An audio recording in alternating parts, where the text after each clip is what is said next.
नमस्कार साथियों, स्वागत है आप सभी का हमारे YouTube channel Shri Hans wine institute पर।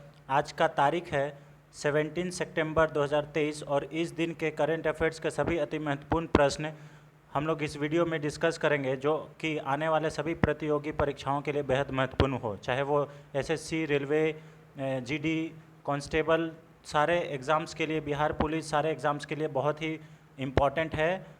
यूपीएससी पॉइंट ऑफ व्यू से भी प्रीलिम्स के लिए बहुत ज़्यादा इम्पॉर्टेंट है। तो चलिए इस वीडियो को शुरू करते हैं, लेकिन उससे पहले आज का मोटिवेशन देख लेते हैं। Failure is not the opposite of success, it's the part of success. बिल्कुल सही बात है। फेलियर जो है वो सक्सेस का ऑपोजिट नहीं है, ठीक है, यह एक सक्सेस का पार्ट है। जब हम लोग फेलियर करते हैं किसी भी चीज़ में, किसी भी लाइफ में कभी भी फेलियर अगर होता है तो आप बिलीव कीजिए, आप उस पर बेहतर तरीके से एक्ट करते हैं और नेक्स्ट टाइम आप और भी महत्वपूर्ण और भी बहुत स्ट्रांग होके उस चीज़ को आगे आते हैं, आगे बढ़ते हैं, ठीक है। तो failure is not the opposite of success, it's the parts of success. इसे याद कर लीजिएगा, ठीक है। आई होप आपको मोटिवेशन अच्छा लगा होगा। चलिए, और वीडियो कैसा लगता है इसको आप लोग अपने फ्रेंड्स के साथ शेयर करके हमें बता सकते हैं। कमेंट सेक्शन में बताइए कि आपको कैसा लगता है वीडियो, और ज़्यादा से ज़्यादा इसको शेयर करें। बहुत ही हेल्पफुल वीडियो है, बहुत ही इन्फॉर्मेटिव वीडियो इस बार बनाए हैं, ठीक है। चलिए, आज का पहला क्वेश्चन है, भारत मध्य पूर्व यूरोप आर्थिक गलियारा किस शिखर सम्मेलन के मौके पर बनाया गया था? Option number A G20, option number B ASEAN, option number C BIMSTEC, option number D SAARC. तो देखिए, ये बहुत ही इम्पॉर्टेंट चीज़ है जो अभी हम लोग बात कर रहे हैं, middle east, India middle east Europe economic corridor के बारे में, ठीक है। तो ये कौन सा शिखर सम्मेलन में समिट में ये बनाया गया है?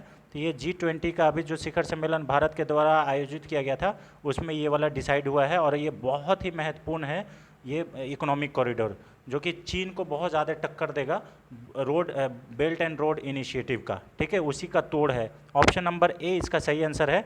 अब देखिए, इसमें आसियान के बारे में बोला गया है। तो आसियान क्या है? Association of south east Asian nation, ठीक है। इसमें क्या है, इसका जो स्थापना है वो 8 अगस्त 1967 को किया गया था। कब किया गया था? 8 अगस्त 1967 को किया गया था, और बैंकॉक डिक्लेरेशन के द्वारा किया गया था, ठीक है। इसका फाउंडिंग मेंबर में अगर बात करें तो Indonesia, Malaysia, Philippines, Singapore and Thailand है। इसे याद कर लीजिएगा। इसका हेडक्वार्टर, आसियान का हेडक्वार्टर जकार्ता में है, इसे भी याद कर लीजिएगा। जकार्ता, जो कि इंडोनेशिया की राजधानी है, इसे भी याद कर लीजिएगा, ठीक है, इंडोनेशिया की राजधानी, ठीक है। और इसका जो बैंकॉक डिक्लेरेशन जो थाईलैंड में है, इसको स्थापित किया गया था, इसे भी याद कर लीजिएगा।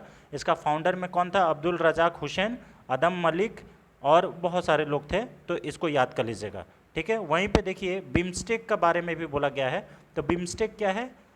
बे of Bengal initiative for multi sectoral technical and economic cooperation, इसका फुल फॉर्म है बिम्स्टेक का, ठीक है। Bay of Bengal initiative for multi sectoral technical and economic cooperation, इसका फुल फॉर्म है। इसका जो मेन उद्देश्य है, इसका मेन उद्देश्य बंगाल की खाड़ी से तटवर्तीय सीमावर्ती देशों का अंतर्राष्ट्रीय आर्थिक सहयोग करना है, ठीक है। इसमें इसमें जो है 2016 में बांग्लादेश, भारत, वर्मा, श्रीलंका, थाईलैंड, भूटान और नेपाल सदस्य थे, ठीक है। और इसका सदस्य कौन नहीं है? तो पाकिस्तान इसका सदस्य नहीं है, इसे याद कर लीजिएगा। इसका ये कब बना था? 1999 में बना था, इसे याद कर लीजिएगा, बिम्स्टेक, ठीक है। चलिए, नेक्स्ट वहीं पे दिया हुआ है, आपको बता दे, यहीं पे दिया हुआ है इसके बारे में, सार्क के बारे में। तो ये क्या है? South Asian Association for Regional Corporation, SAARC. इसका मुख्यालय कहाँ पे है? तो इसका मुख्यालय जो है ये ढाका में है, बांग्लादेश में, इसे याद कर लीजिएगा। और ये कब स्थापित किया गया था? 1985 में, इसे याद कर लीजिएगा, बहुत ज़्यादा इंपॉर्टेंट है। इसमें कौन कौन सा देश शामिल है? तो बांग्लादेश, भूटान, इंडिया, मालदीव्स, नेपाल, पाकिस्तान एंड श्रीलंका, इसे भी याद कर लीजिएगा, बहुत ज़्यादा इंपॉर्टेंट है, ठीक है। चलिए, अब इससे रिलेटेड G20 से रिलेटेड क्वेश्चंस देख लेते हैं। G20 से रिलेटेड क्या क्वेश्चन है, इसके बारे में हम लोग डिस्कशन करते हैं। तो नई दिल्ली का जो शिखर सम्मेलन हुआ था अभी G20 में, नई दिल्ली में भारत के द्वारा अध्यक्षता की गई थी। उसमें देखिए, मौके पर भारत, अमेरिका, सऊदी अरब, यूरोपीय संघ, ठीक है, ये सब सारे लोग देखिए, यूरोपीय संघ यानी कि EU, यूरोपीय यूनियन, इसमें 27 देश हैं, इसे भी याद कर लीजिएगा। जब ब्रिटेन बाहर हो गया तो 27 देश बचा। इसको जब ब्रिटेन बाहर हुआ यूरोपीय यूनियन से तो उसको क्या बोलते थे, ब्रेग्जिट बोलते थे। पहले 28 देश था, अब 27 देश बचा है, ठीक है।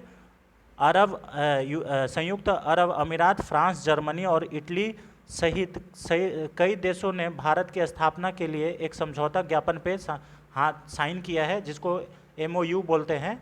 और यही MOU क्या था, तो भारत मध्य पूर्व यूरोप आर्थिक गलियारा, इसे भी याद कर लीजिएगा, ठीक है। ये क्या है, गलियारा का नाम क्या है, India middle east Europe economic corridor. बहुत ज़्यादा इंपॉर्टेंट है ये फ्रेंड्स, ठीक है ना। आने वाला समय में इसको हर एग्ज़ाम में पूछा जाएगा, ठीक है। ये क्या है, इसकी जो कल्पना है, एशिया, अरब की खाड़ी और यूरोप के बीच आर्थिक एकीकरण को बढ़ावा देने के लिए रेल लाइनों और समुद्री मार्गों से संयुक्त परिवहन गलियारों में से एक नेटवर्क के रूप में की गई है। यह जो पहल है, ये ग्लोबल इंफ्रास्ट्रक्चर के लिए साझेदारी, और ये साझेदारी का हिस्सा है, इसे याद कर लीजिएगा। यानी कि हर एक देश इसमें जो भी साइन किया हुआ है, वो लोग एक दूसरे से मिल के ग्लोबल इंफ्रास्ट्रक्चर डेवलप करेंगे और एक नेटवर्क बनाएंगे। देखिए यहाँ पे IMEC यानी कि India middle east economic corridor जो है, यूरोप इकोनॉमिक कॉरिडोर, ये एक नेटवर्क ऑफ ट्रांसपोर्ट कॉरिडोर बनेगा, जिसमें रेल लाइन और सी लाइन, ये सब सारा चीज़ इसमें बना हुआ है। अरेबियन गल्फ, यूरोपियन गल्फ, ये सब सारे चीज़ मिल के यहाँ पे काम करेंगे। इसमें हम लोग आगे भी डिस्कस करेंगे कि कहाँ से कहाँ लाइन जा रहा है। तो चलिए इससे रिलेटेड और भी क्वेश्चंस देख लेते हैं। अब देखिए इसमें क्या है कि अभी हम बताएं कि जो चीन का बेल्ट एंड रोड इनिशिएटिव है, उसका तोड़ है बेल्ट एंड रोड इनिशिएटिव चीन का, ठीक है। अब ये चीन क्या करता था कि बेल्ट एंड रोड इनिशिएटिव के जाल में सबको फंसा के सबको बेवकूफ़ बनाता था, उसको ऋण जाल में फंसाता था और उसका ज़मीन हड़प लेता है। अभी भी देखिए पाकिस्तान हो गया या फिर श्रीलंका हो गया, श्रीलंका का हम्बनटोटा पोर्ट अभी भी ये 100 साल के लिए लीज पे ले चुका है, क्योंकि बेल्ट एंड रोड इनिशिएटिव के तहत अभी देखिए पाकिस्तान में भी बेल्ट एंड रोड इनिशिएटिव से हम लोग का जो पाक ऑक्युपाइड कश्मीर है, उससे ये डेवलपमेंट कर रहा है, जिसका हर समय इंडिया विरोध करता है। तो इसे भी याद कर लीजिएगा। और इसी का ये मतलब ऑपोजिट, बहुत ही एक तरीक़ा से बोलेंगे कि इसका तोड़ निकाल लिया है इंडिया के द्वारा, ठीक है।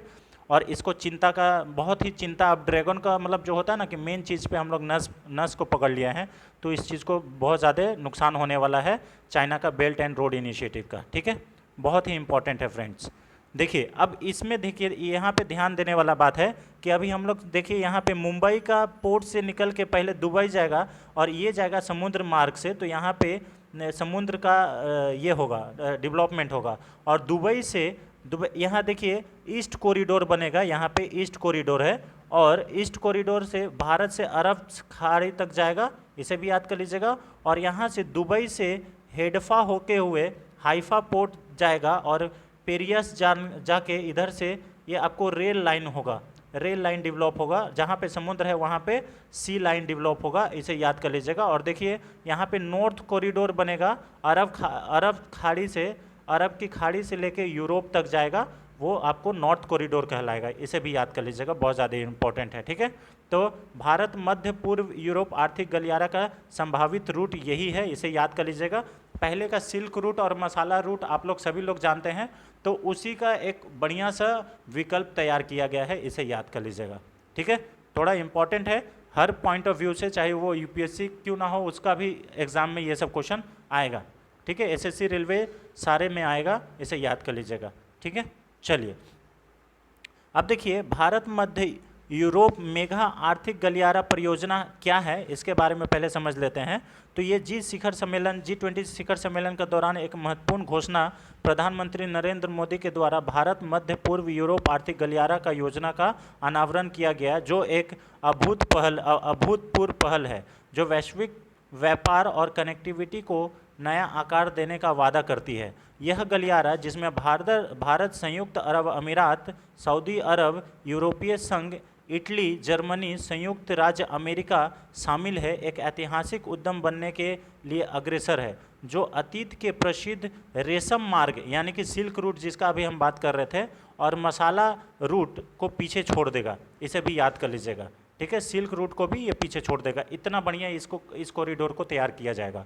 भारत मध्य पूर्व यूरोप मेगा आर्थिक गलियारा का उद्देश्य क्या है?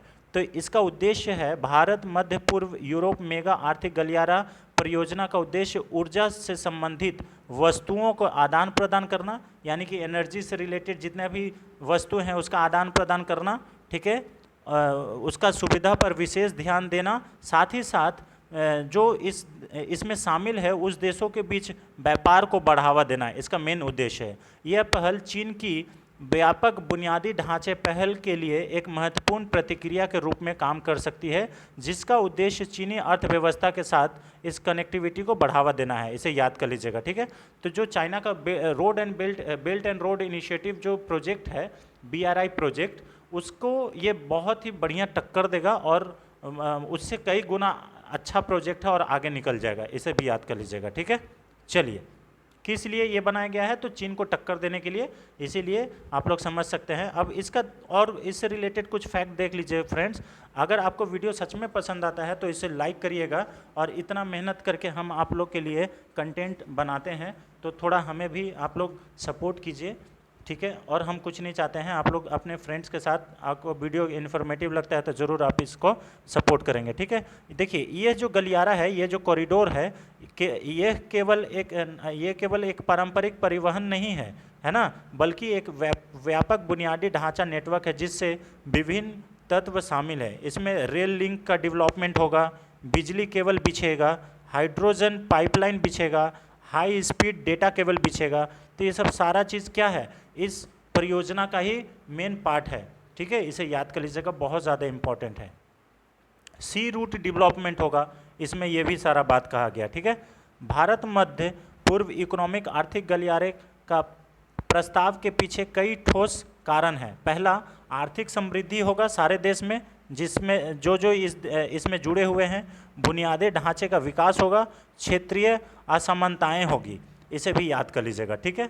बहुत सारे इंपॉर्टेंट क्वेश्चंस है इसमें आ सकता है आपको, कि अगर India middle east economic corridor के बारे में आप बताइए तो क्या क्या पॉइंट्स आपको लिखने होंगे।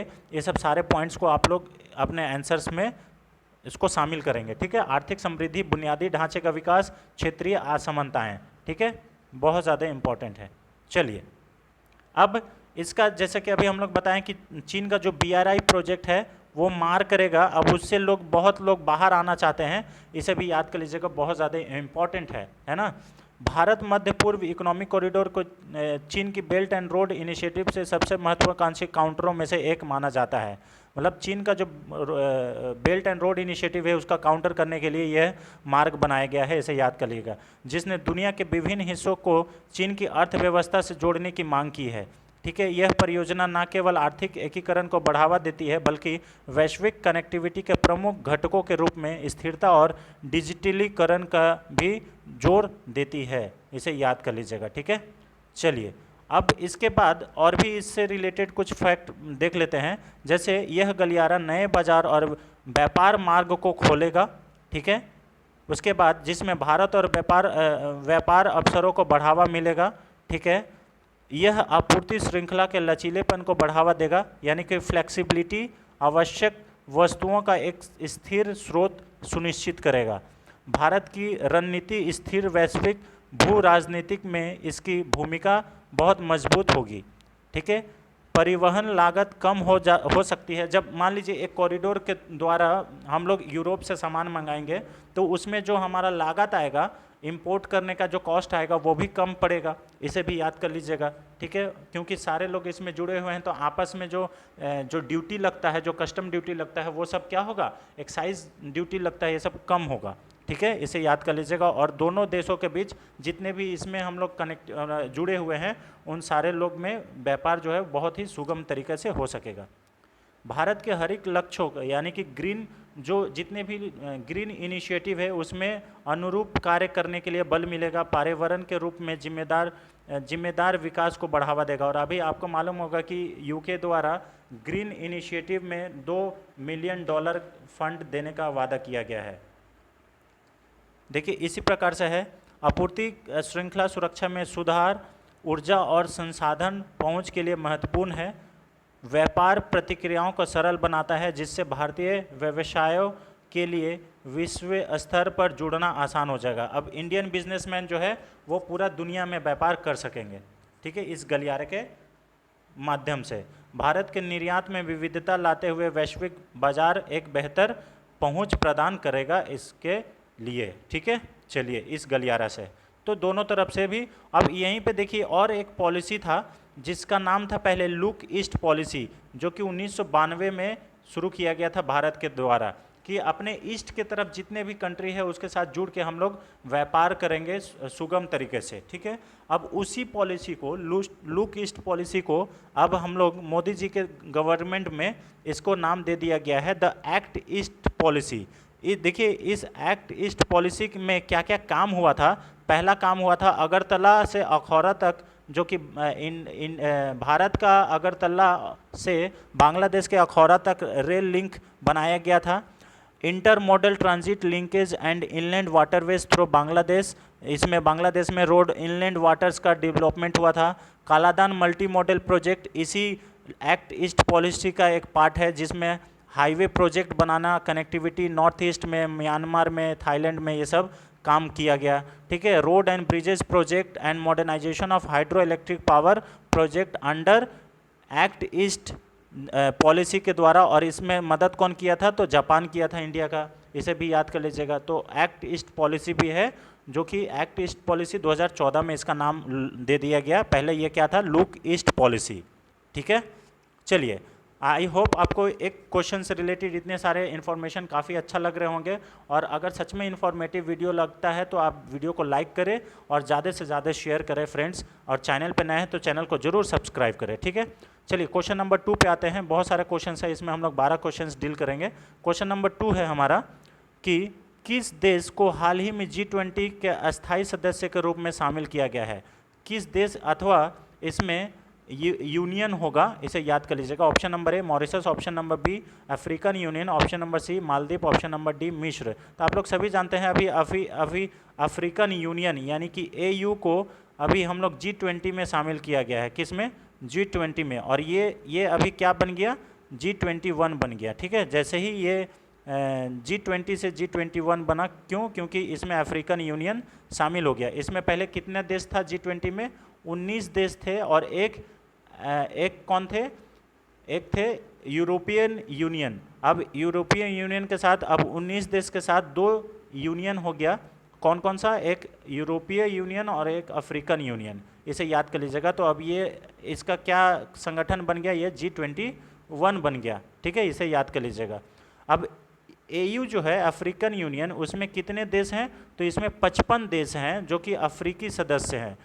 देखिए AU की स्थापना 2002 में की गई थी। नागरिकों द्वारा संचालित एक एकीकृत समृद्ध शांतिपूर्ण अफ्रीका को बढ़ावा देने के लिए की गई थी।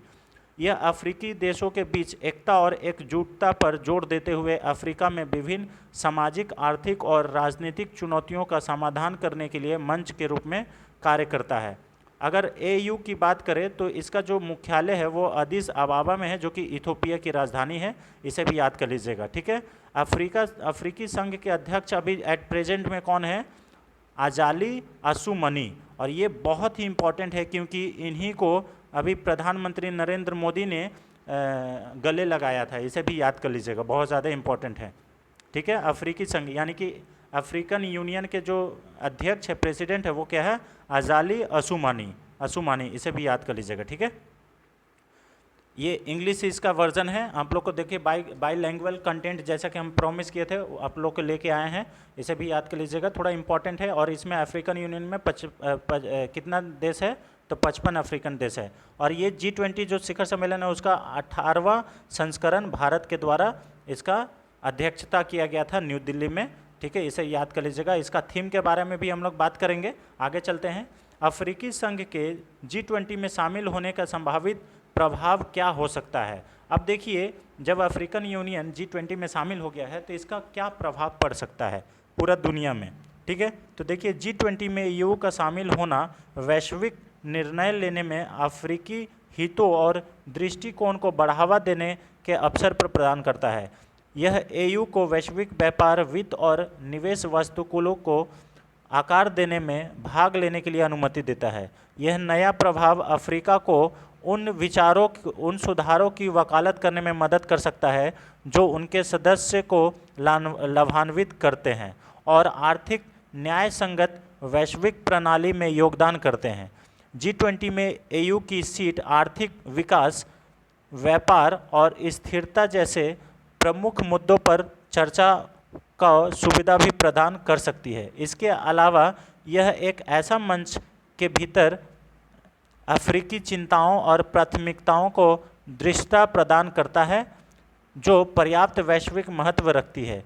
कुल मिलाकर G20 में AU का शामिल होना अंतर्राष्ट्रीय मंच पर अफ्रीका के हितों का आगे बढ़ाने के लिए एक मंच दिया गया है। ठीक है, यानी कि देखिए अफ्रीकी यूनियन में 55 देश है और उन सारे लोगों का एक वॉइस बन गया है जो कि इस मंच में आके वो लोग अपना दुख दर्द बांट सकता है और क्या क्या कमी रह गया है उन लोगों को डेवलपमेंट में, वो सारा चीज़ यहाँ पे शेयर कर सकता है।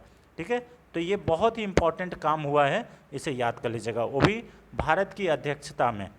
ठीक है, अब देखिए G20 में कितने देश है, तो 19 देश प्लस एक यूरोपीय यूनियन थे और अभी ये और एक देश हो गया जिसका नाम है अफ्रीकन यूनियन, इसे भी याद कर लीजिएगा। ठीक है, देखिए इन देशों में 19 देश में कौन कौन सा है, तो अर्जेंटीना, ऑस्ट्रेलिया, ब्राज़ील, कनाडा, चीन, France, Germany, Bharat, Indonesia, Italy, Japan, ठीक है, रिपब्लिक ऑफ कोरिया, मैक्सिको, रूस, सऊदी अरब, दक्षिण अफ्रीका, तुर्की, इंडोनेशिया, यूनाइटेड किंगडम, संयुक्त अरब अमीरात शामिल है। ठीक है, 1990 के दशक के अंत में विशेष रूप से पूर्व और दक्षिण पूर्व वाले एशिया देशों की देखिए एशिया को प्रभावित करने के लिए यह वित्तीय संकट के जवाब में 1999 में G20 का गठन किया गया था।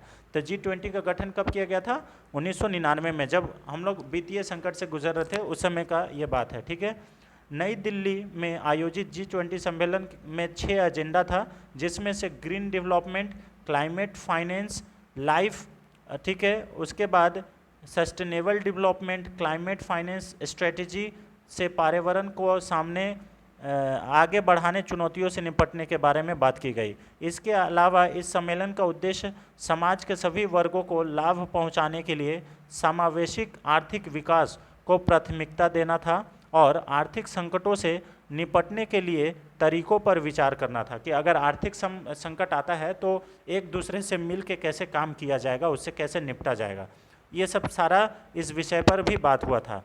अब देखिए G20 का उद्देश्य क्या है, तो G20 का उद्देश्य है सस्टेनेबल डेवलपमेंट गोल, SDG के बारे में आप लोग सुने होंगे, जिसमें कितना गोल है, 17 गोल है। कितना गोल है, 17 गोल है, 17 गोल है SDG में। और ये 17 गोल जो है ये सभी देशों को 2015 से 2030 के बीच में अचीव करना है। तो ये 15 साल में 17 गोल है, 17 गोल को अचीव करना है। ठीक है, इसे भी याद कर लीजिएगा। अब ये 17 गोल क्या है हम लोग इस वीडियो में देखेंगे। पहले देख लीजिए G20 का उद्देश्य क्या है। सतत विकास लक्ष्य यानी कि SDG को पूरा करने के लिए चल रहे कार्यों में तेजी लाने पर ध्यान केंद्रित करना, यह G20 का उद्देश्य है। ठीक है, इसके अलावा G20 का एक उद्देश्य तकनीकी परिवर्तन डिजिटल सामाजिक बुनियादी ढांचा तैयार करना भी है।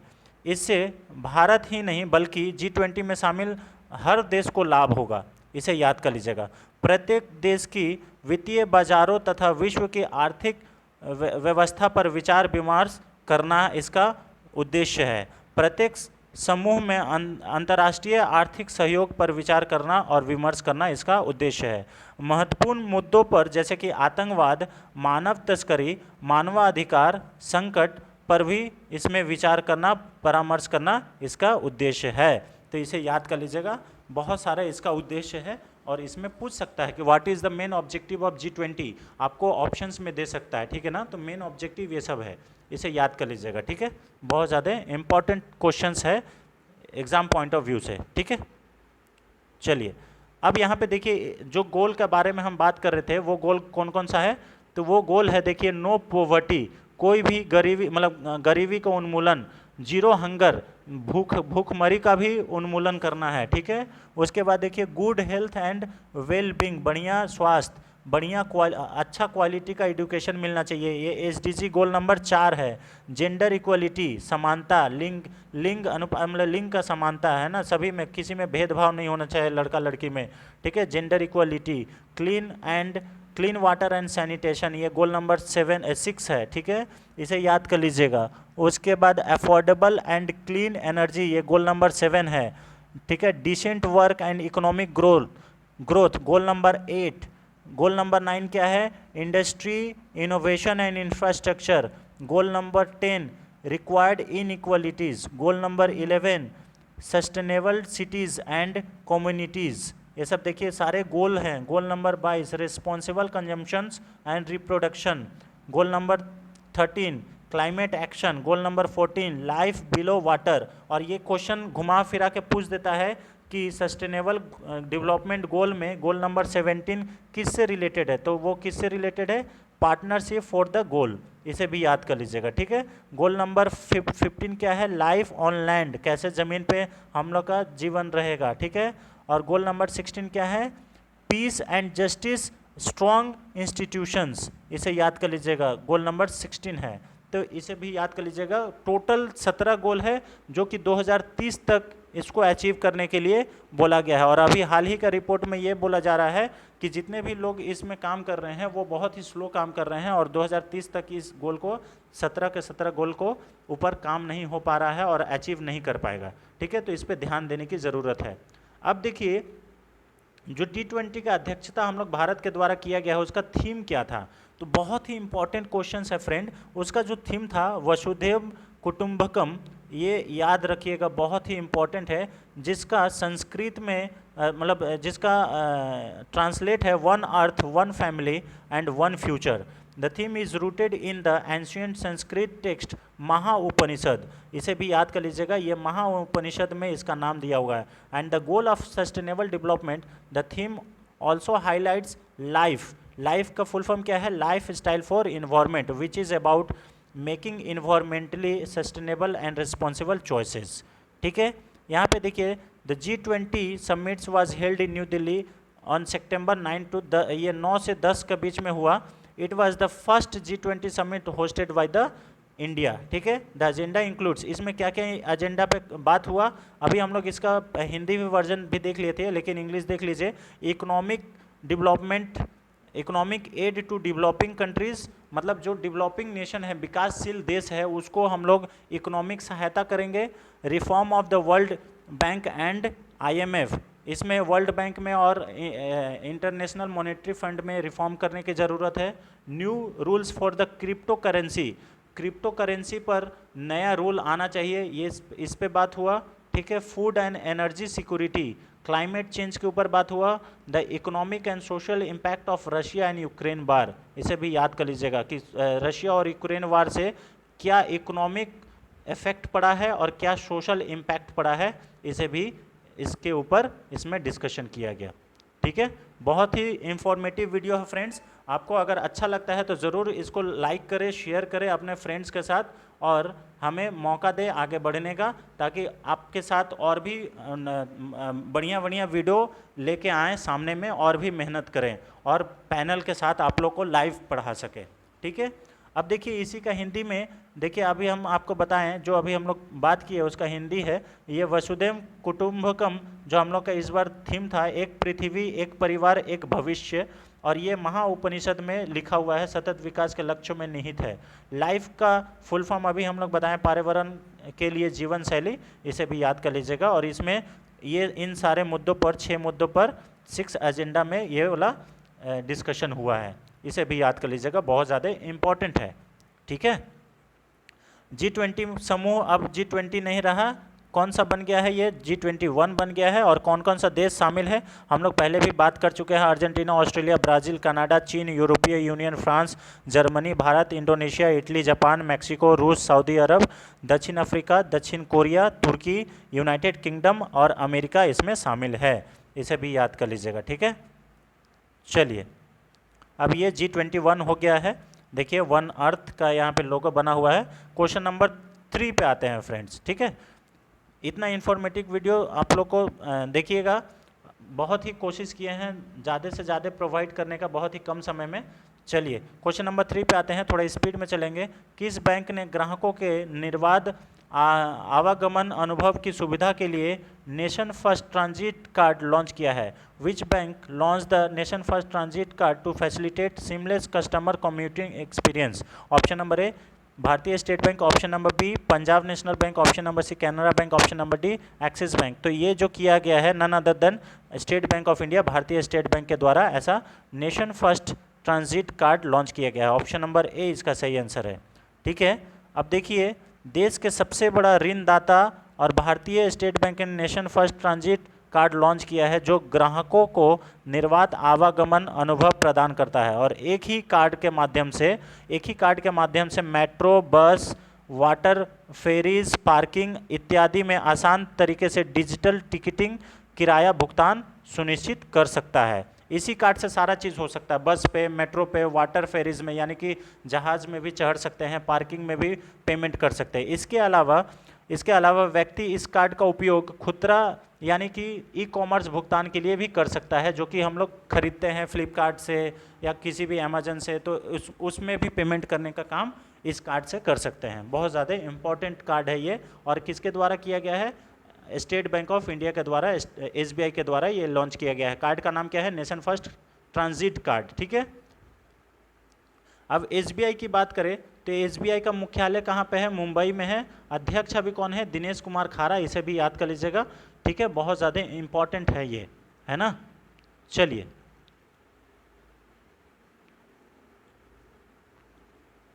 अब यहाँ पे क्वेश्चन नंबर 4 पे आते हैं। क्वेश्चन नंबर 4 क्या है? 12 सितंबर 2023 को नई दिल्ली में किसानों के अधिकारों पर पहली वैश्विक संगोष्ठी का उद्घाटन किसने किया?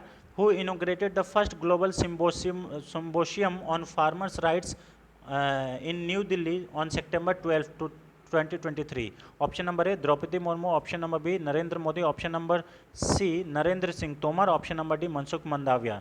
तो देखिए, अभी हमारे राष्ट्रपति श्रीमती द्रौपदी मुर्मू के द्वारा न्यू दिल्ली में किसानों के अधिकारों पर पहली वैश्विक संगोष्ठी का उद्घाटन किया गया है। ऑप्शन नंबर ए इसका सही आंसर है।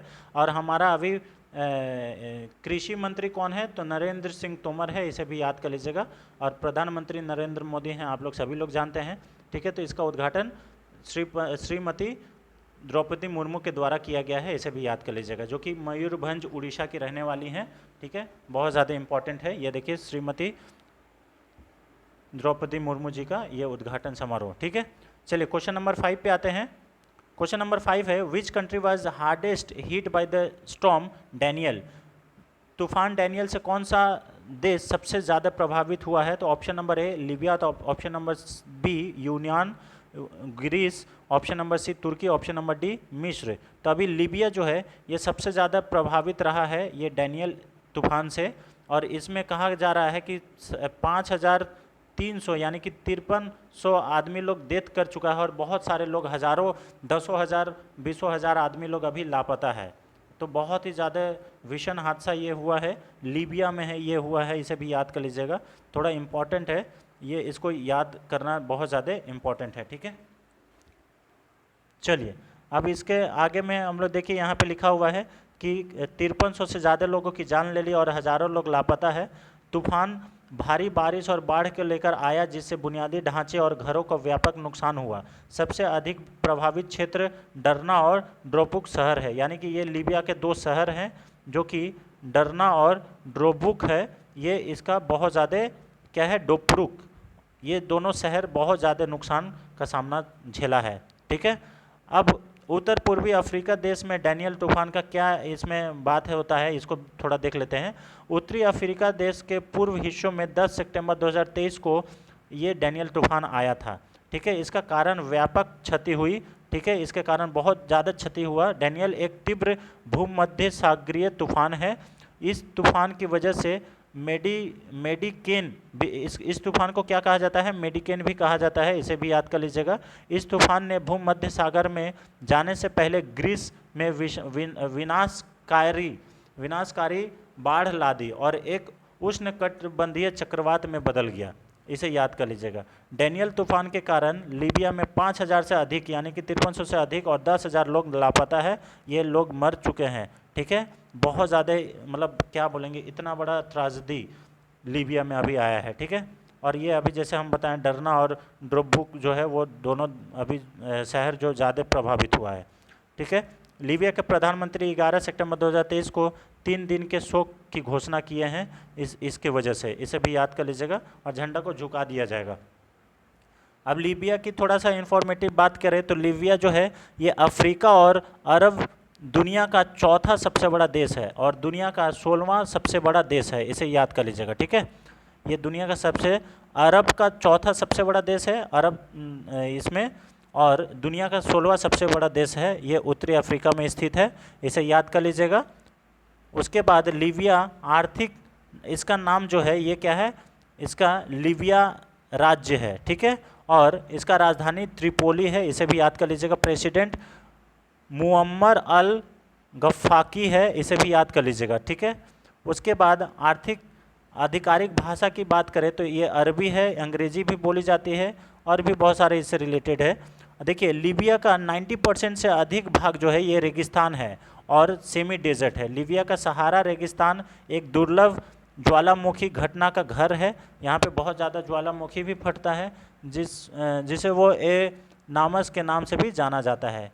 लीबिया कभी ग्रीक और ओटोमन साम्राज्य का हिस्सा हुआ करता था। जो लीबिया है वो ग्रीक का और ओटोमन साम्राज्य का हिस्सा हुआ करता था।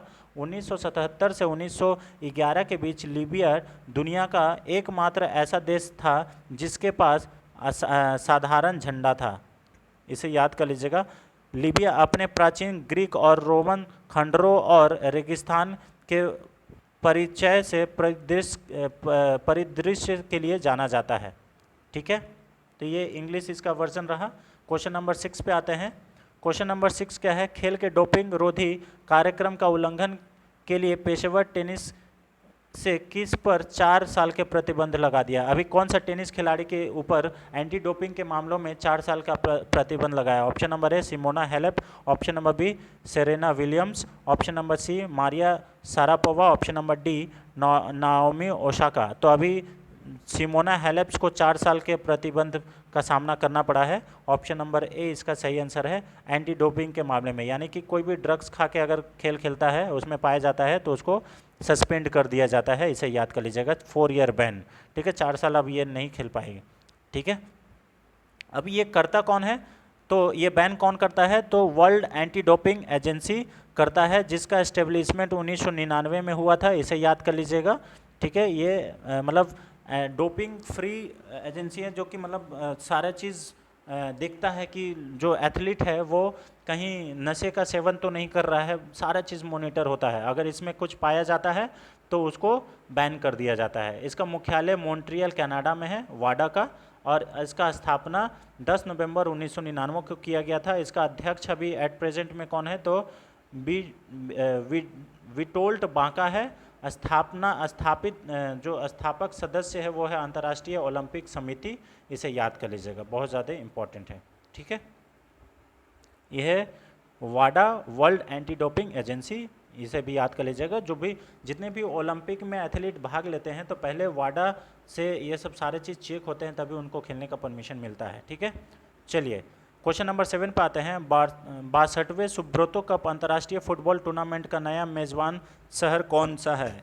Which city is the new host city for the 62 Subroto international football tournament. सबसे पहला क्वेश्चन तो यही है कि सुब्रोतो कप किस खेल से संबंधित है, तो फुटबॉल से संबंधित है, इसे याद कर लीजिएगा। ठीक है, और ये कितना नंबर संस्करण है, 62वां नंबर संस्करण है। नया का बात किया जा रहा है तो नया जो ये हुआ है वो बेंगलुरु में इसका हुआ है, इसे याद कर लीजिएगा, बेंगलुरु में खेला जाएगा। ठीक है, Subroto cup.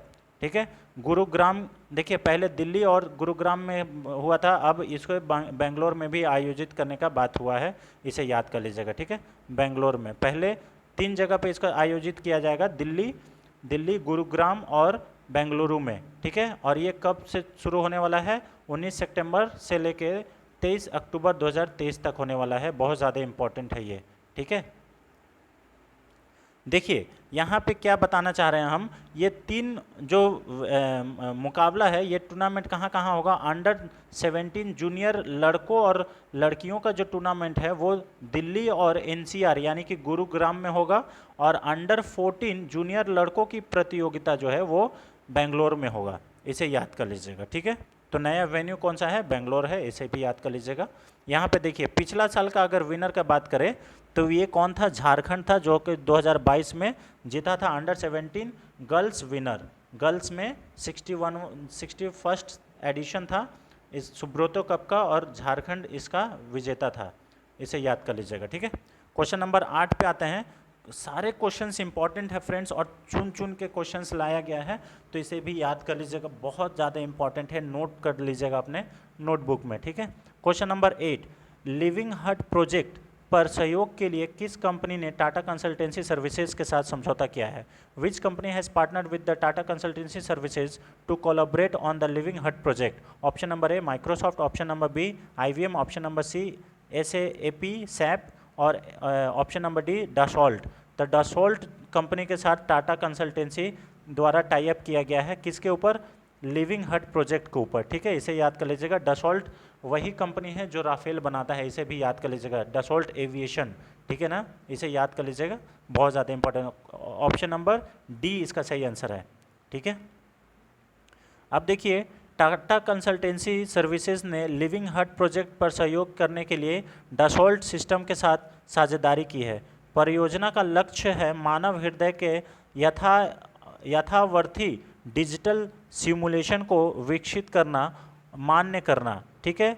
Living hut project एक बहुहितकारक पहल है जो कि शोधकर्ताओं, चिकित्सकों और उद्योग भागीदारों को एक साथ लाती है। इस परियोजना को bill and Melinda Gates foundation द्वारा वित्त पोषित किया गया है। इसमें फाइनेंस कौन कर रहा है, तो बिल एंड मेलिंडा गेट्स के द्वारा इसको फाइनेंस किया गया है, इसे याद कर लीजिएगा, ठीक है। चलिए, ये रहा टाटा कंसल्टेंसी सर्विसेज और डसॉल्ट सिस्टम के साथ। जो डसॉल्ट जो राफेल बनाता है उस कंपनी का नाम है डसॉल्ट एविएशन, और इसे उसी का विंग्स है, ये डसॉल्ट सिस्टम है, ठीक है। चलिए, TCS की बात करें तो TCS जो बहुत ही, देखिए इंडियन IT कंपनी है जो कि 131 देश में इसका कार्य चलता है, ठीक है। और इसमें आप समझ सकते हैं कि ये इतना बड़ा कंपनी है कि इसमें देखिए इतने सारे एम्प्लॉयज़ है, 6,06,331 कंपनी है, मतलब एम्प्लॉयज़ है, इसे याद कर लीजिएगा, ठीक है। बहुत बड़ा ये एम्प्लॉयर है, वर्ल्ड सेकेंड लार्जेस्ट एम्प्लॉयर, ठीक है, वर्ल्ड सेकेंड लार्जेस्ट, और ये 2023 का डेटा है, जून 2023 का। TCS is most profitable Indian IT company, हर समय प्रॉफिट में रहता है। TCS has the highest rank for an IT service company in the Forbes world most innovative companies. TCS has been leading the way in the innovation for over 50 years, 50 साल से lead कर रहा है। TCS is the first Indian IT tech company to record a market capitalisation of $200 billion. TCS operates in 131 countries, 131 देश में TCS का operation है, कार्य करता है, ठीक है।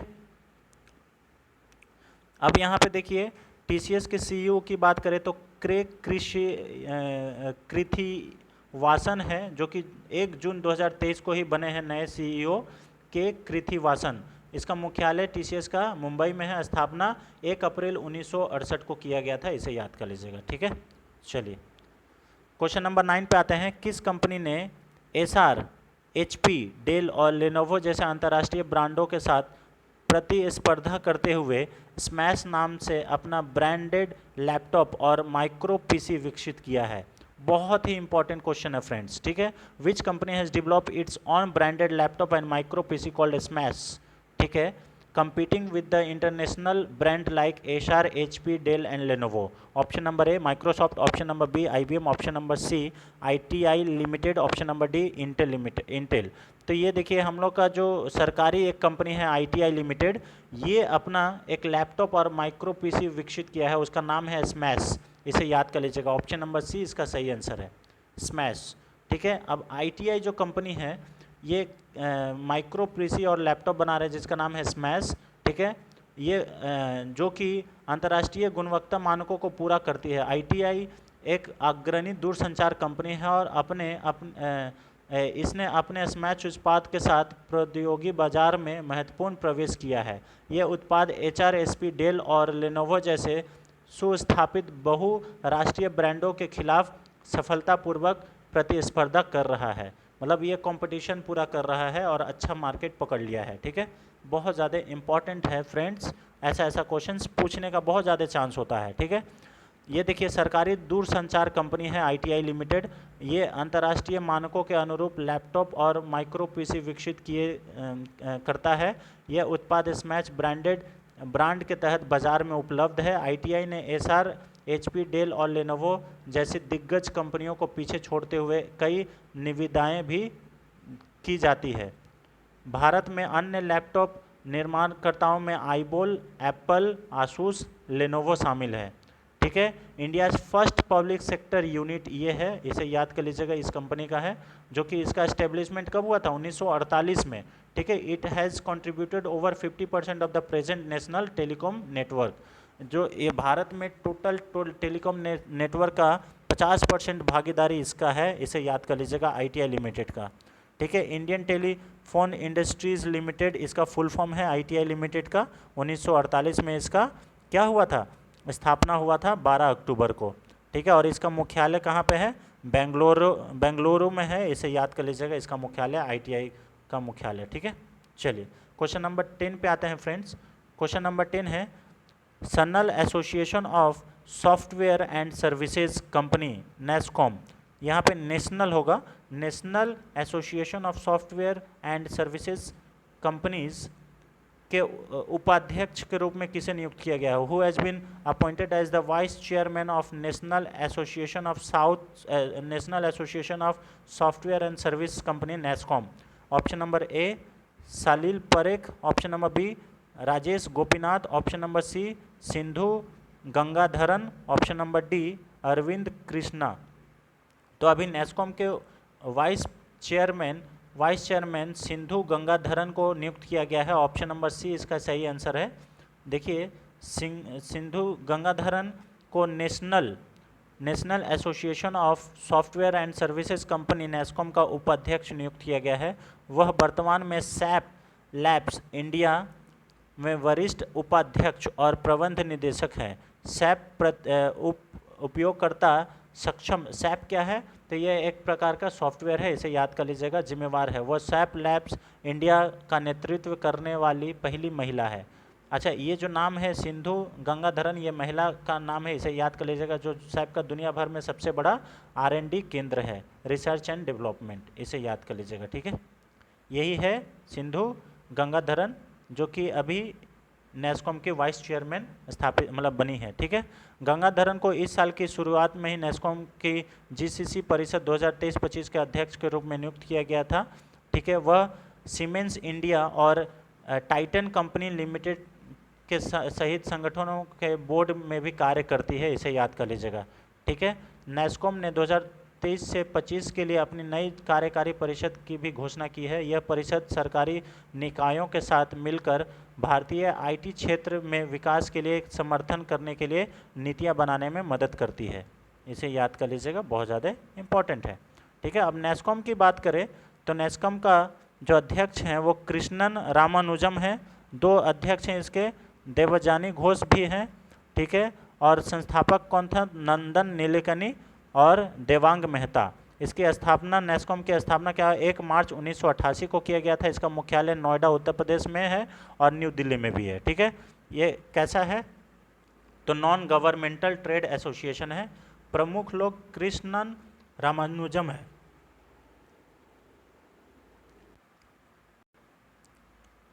ठीक है, चलिए अब क्वेश्चन नंबर 11 पे आते हैं।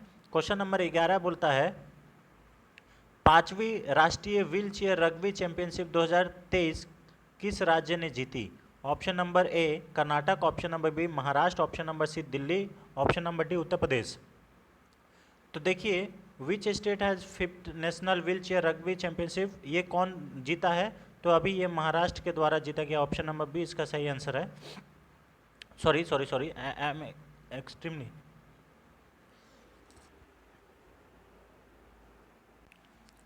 तो इसका सही आंसर जो है वो महाराष्ट्र है। महाराष्ट्र ने कर्नाटक को हराकर 3-10 से अंतिम स्कोर में हराकर 5वीं राष्ट्रीय व्हील चेयर रग्बी चैंपियनशिप जीत लिया है 2023 का खिताब। ठीक है, इसका जो आयोजन है 10 सितंबर से 11 सितंबर के बीच मुंबई के थाने में किया गया था। इसमें जो है एक चीज़ जानने का है कि बिहार जो है, इसमें बिहार के राजीव कुमार कांस्य पदक जीता है। राजीव कुमार को कांस्य पदक जीता है और बिहार के टीम भी पूरा कांस्य पदक जीती है, इसे याद कर लीजिएगा।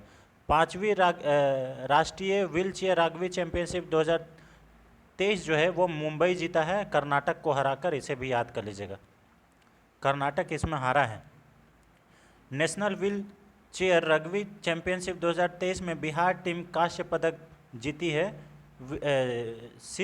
शिव छत्रपति शिवाजी स्पोर्ट्स कॉम्प्लेक्स में इसका आयोजन किया गया था, इसे भी याद कर लीजिएगा। ठीक है, चलिए ये रहा रग्बी चैंपियनशिप 2023 का खिताब। ठीक है, आज का last question friends, question number 12। विदेश मंत्रालय ने ऑस्ट्रेलिया में भारत के अगले उच्चायुक्त के रूप में किसे नियुक्त किया है? Who has been appointed by the Ministry of External Affairs as the next High Commissioner of India to Australia? Option number A Surendra Sinha, option number B Gopal Wagle, option number C Nripendra Mishra, option number D Vinod Yadav. तो अभी गोपाल बागले जी को, जो कि IFS अधिकारी हैं, ठीक है, इनको अभी क्या ऑस्ट्रेलिया में इंडिया का कमिश्नर, हाई कमिश्नर बनाया गया है। ऑप्शन नंबर बी इसका सही आंसर है। ठीक है, वरिष्ठ राजनयिक गोपाल वागले को ऑस्ट्रेलिया में भारत का उच्चायुक्त बनाया गया है। बागले 1992 बैच के भारतीय विदेश सेवा अधिकारी हैं, IFS अधिकारी हैं। वर्तमान में वह श्रीलंका में भारत के उच्चायुक्त हैं। अब श्रीलंका से इनको कहाँ भेज दिया गया है? ऑस्ट्रेलिया में। ठीक है, उच्चायुक्त के रूप में मनप्रीत बोहरा का स्थान लेंगे। और ये ऑस्ट्रेलिया में किनका स्थान लेंगे? मनप्रीत बोहरा का स्थान लेंगे। ठीक है, बागले ने विदेश मंत्रालय में विभिन्न पदों पर कार्य किया है। वह प्रधानमंत्री कार्यालय में संयुक्त सचिव के रूप में भी काम कर चुके हैं, इसे भी याद कर लीजिएगा। ठीक है, प्रधानमंत्री ऑफिस में भी काम कर चुके हैं। ये हैं बागले जी, इसे याद कर लीजिएगा, बहुत ज़्यादा इंपॉर्टेंट है। अब ये ऑस्ट्रेलिया में भारत का उच्चायुक्त होंगे, इसे भी याद कर लीजिएगा। ठीक है, तो ये रहा फ्रेंड्स आज का 15 अति महत्वपूर्ण क्वेश्चन जो आने वाले सभी प्रतियोगी परीक्षाओं के लिए बेहद महत्वपूर्ण है, चाहे वो SSC, रेलवे, बैंक, सारे UPSC प्रीलिम्स, ठीक है, बिहार पुलिस, दरोगा, सारे एग्जाम्स के लिए बेहद महत्वपूर्ण है, जहाँ पे ये वो MCQs क्वेश्चंस पूछा जाता है। ठीक है, अगर वीडियो आपको पसंद आता है और आपको लगता है कि ये बहुत ही इन्फॉर्मेटिव वीडियो है, इन्फॉर्मेटिव क्वेश्चंस, सेलेक्टेड क्वेश्चंस अच्छा है, तो वीडियो को लाइक करें। चैनल पर नए हैं तो चैनल को शेयर करें और सब्सक्राइब करें। ठीक है, ज़्यादा से ज़्यादा इस वीडियो को शेयर करें। Thank you so much, thank you. मिलते हैं नेक्स्ट वीडियो में, तब तक के लिए जय हिंद, जय भारत।